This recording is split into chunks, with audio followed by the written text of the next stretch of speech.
Mohamed Nasheed in the Maldivian capital, Male. Welcome to Hard Talk, and let me begin with a very simple first question. On February the 7th, you resigned. A short time later, you announced that you'd been the victim of a coup. Tell me now, what really happened? On the 6th of this month, at about 5 o'clock in the morning, I went to the National Security Headquarters because there were mutinous police outside, and then I wanted the military to see if they will arrest them. I asked the military to arrest them.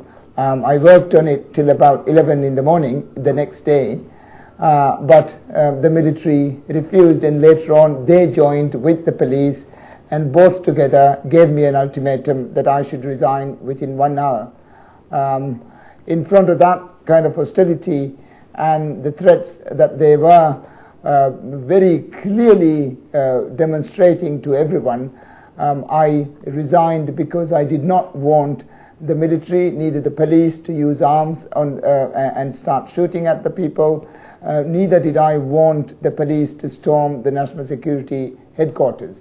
In the interest of the people and in the interest of peace, I decided that the best thing at that time, actually the only thing at that time I could do, was resign, and therefore I resigned under duress. Later on, I was able to, when I was able to get out of the situation, rather get out of the military headquarters and also get out of the presidential palace where I was kept for a few hours. Because it seems to me the story that some of your... Sorry? If I may just stop you there for a second, Mr. Nasheed, I want to be very clear about this. Some sources close to you have suggested that when you made that public declaration of resignation, you literally had guns pointed at your head. Is that your claim or not? No, that's a literal, I mean, I don't think literally, no, there was no guns aimed at my head at that point, but I had resigned by the time I gave the statement. They had already taken a letter out of me by the time I gave the statement. So the statement was after the resignation. The resignation was under duress. You have statements from several people. If I may just give you one example, from the current president, Mohamed Hassan, who of course was vice president at this time, before you'd actually resigned. He says that he saw you voluntarily writing out the letter of resignation. No, he didn't. That is not true. He was not there. This is not true at all. Say that there was a coup d'etat. No, Stephen, he was not there. He wouldn't have seen me writing the letter. There were 3 military personnel right in front of me, and then there were about 18 more others a few steps behind me. The vice president wasn't there. This was quite unusual that he wasn't there. This is not true that he was there. How do you explain the fact that the Indian High Commission is quoted by Indian media sources as saying that you had spoken to them hours before the resignation and had explained that because of the unrest in your country, because of the potential for great bloodshed, you had decided to quit the presidential office? That sounds to me like a resignation. Well, I had decided to quit because there was a mutinous police force outside, and the national security forces had joined the police in mutiny, and they had given me an ultimatum that if I did not resign within 1 hour, they would resort to use arms. They said that they will use arms on me and on the people.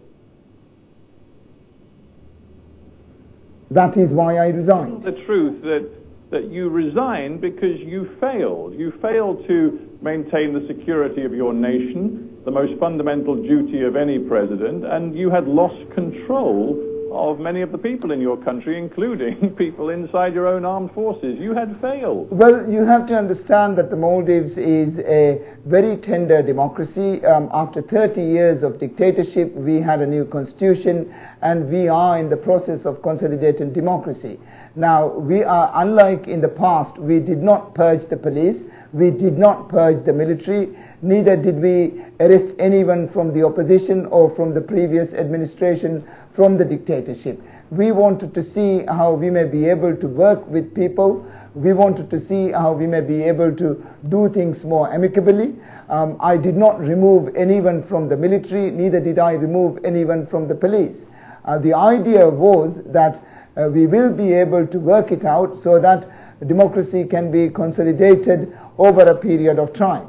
While we were doing it all along, the previous regime, the old dictatorship, the old order, has always been trying to come back. And with the help of the police and with the help of the military, they forced me to resign, and they are back. It's not Dr. Wahid, it's the old order in a new facade. Dr. Wahid is the vice president.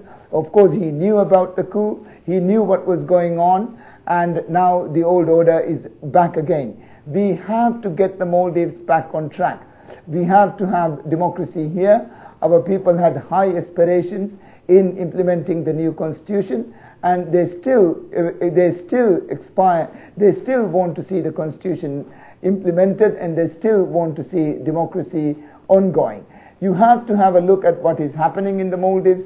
There are hundreds of people out on the streets, thousands of people out on the streets, and they all want to continue with the democratic establishment work that we were doing. That is why people are out on the streets. That is why people are calling for an election. I have been removed from office forcefully, and now we cannot let the illegitimate government run. We have to have fresh elections in the Maldives as quickly as possible. Yeah, your problem is that although you describe it as an illegitimate government put in place by essentially a rebellion within the security forces, that is not the way it clearly is being seen by many influential outside powers. Why is it, do you think, that the United States, the United Kingdom, India, and indeed the UN envoy all appear to recognize the legitimacy of President Wahid? No, both the Indian government and the US government and the United Nations, they are all saying that they need to investigate into the events and how transfer of power happened. What they are suggesting is whoever who is in power, whatever the status quo is, they will have to work with the status quo. It's not necessarily recognizing the government. I very clearly heard the British Foreign Secretary William Hague saying that it would be difficult for them to recognize the government until they are clear on what happened in transfer of power. Now we have Commonwealth Ministerial Action Group, and they will be coming, I am told, to the Maldives on the 17th, and they will ascertain the facts and find out what happened during the 6th and the 7th, which is during the transfer of power. It was very, very simply a coup. Now, I am not hiding. Usually if there was such a outrage against me and people being deposed and resigned, you usually have a situation where the whole country is in euphoria with the new government. But that is not what we are seeing here in the Maldives. What we are seeing is that everyone is out on the streets in support of us. So I think what is happening in the Maldives is obvious. The old order is back again in a new facade, and we have to get the country back on track.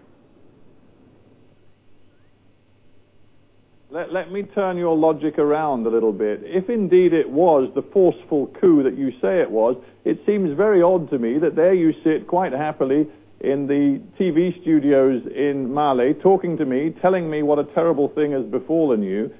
Indeed, the current President Wahid has said that all of your rights and privileges will be respected, and he wants you to work with him to ensure calm and stability in the country. That's a very odd coup d'etat. Usually somebody like you would end up in a dungeon somewhere. Yes, usually that happens, but as soon as this happened, I was able to slip out from the military headquarters. I said I will only write the letter in the President's office, and soon after that I was able to come to my people, where the vast majority of the people of the Maldives then finally realized what was happening, and then they came out in support of me. I am able to talk to you today because there are thousands of people outside all supporting us. I have an arrest warrant on me. The police are out there trying to get at me. I'm only able to speak to you because the vast majority of the people of this country wants me back and want to have democracy ongoing.